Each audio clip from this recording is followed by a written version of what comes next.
বন্ধুরা সকাল হয়ে গেছে, দেখো আজকে আকাশটা না খুব মেঘ করেছে। জানি না, ওর গুমোট গরমও আছে। তারপরে আমি স্নান করে নিলাম, স্নান করে চলে আসলাম আমার পুজো করতে, কারণ আগে সকালবেলায় আমি কাজ সেরেই আমি স্নান করে পুজো দিই, তারপরে রান্না করি। তো গোপুসোনাকে আমি স্নান করিয়ে দিলাম, তারপরেই আমি রান্নাঘরে চলে যাব।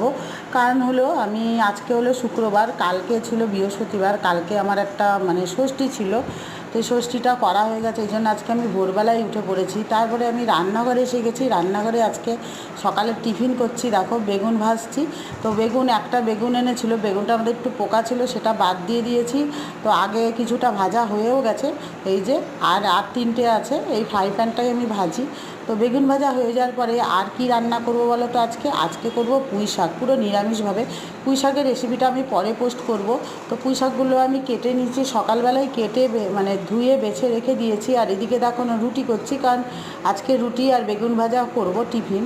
কারণ হলো কালকে যেহেতু উপোস ছিল, উপোস বলতে আমাদের ভাত খাইনি, তার লুচি টুচি খেয়েছি। আর লুচি টুচি আর ভালোও লাগছে না, এই জন্য সকালবেলা টিফিন বানিয়ে নিলাম রুটি। আর রুটি জানো তো আমি এরকমভাবেই সেঁকে করি, কারণ হলো গ্যাসে পুরো সরাসরি আমি দিই না, কারণ গ্যাসের ফ্লেমটা খুব খারাপ শরীরের জন্য। তো তাওয়াতেই আমি রুটিটা সেঁকে নিয়েছি। তারপরে আমি এবার পুঁই শাকটা বসিয়ে দেবো। শুকনো লঙ্কা নিয়ে পাঁচফোড়ন ফোড়ন দিয়েছি। আর এই শুকনো লঙ্কাগুলো না কাঁচা লঙ্কাগুলোই শুকনো লঙ্কা হয়ে গেছে, সেটাই দিয়েছি।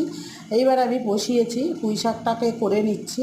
আর কি করবো বলো তো? আর আজকে আম আছে, আম ডাল করবো। তো বন্ধুরা, আমার পুঁই শাকটা রান্নাও হয়ে গেছে, তবে পুরো ভিডিওটা আমি তোমাদের সাথে পরে শেয়ার করব। তো আজকে সকালবেলা আমি এইটুকুনি পর্যন্ত কাজ করে নিলাম। বেগুন ভাজলাম, রুটি করলাম, চা তো হয়েই গেছে, চাটা তোমাদের সাথে দেখানো হলো না, আমার পুজোও হয়ে গেছে। তো এবার আমি দুপুরবেলা রান্না করব। তো পুঁই শাকটা অবশ্য দুপুরবেলার, আর এই দেখো না আমটা বললাম আগেই, আম ডাল করবো।